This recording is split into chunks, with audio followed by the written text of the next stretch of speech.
এবার চেচেন বাহিনীর ধ্বংসলীলা দেখাবে ইসরায়েলকে। এই বাহিনীর সামনে আজ পর্যন্ত কেউ দাঁড়াতে পারেনি। এই বাহিনী যাদের সাথে যুদ্ধে জড়ায় তাদের ধ্বংস না হওয়া পর্যন্ত তারা হার মানে না। এই বাহিনীর ভয়ে কাঁপছে পুরো ইসরায়েল। ট্রাম্পও এখন ভয়ে আছে।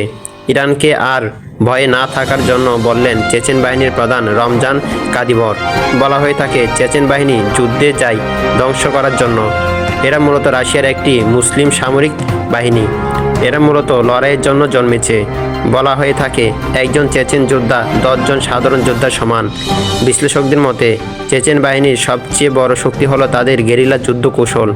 শহরের ভিতর দ্রুত আক্রমণ, হঠাৎ হামলা এবং কাছ থেকে লড়াই, এসব ক্ষেত্রে তারা অত্যন্ত দক্ষ।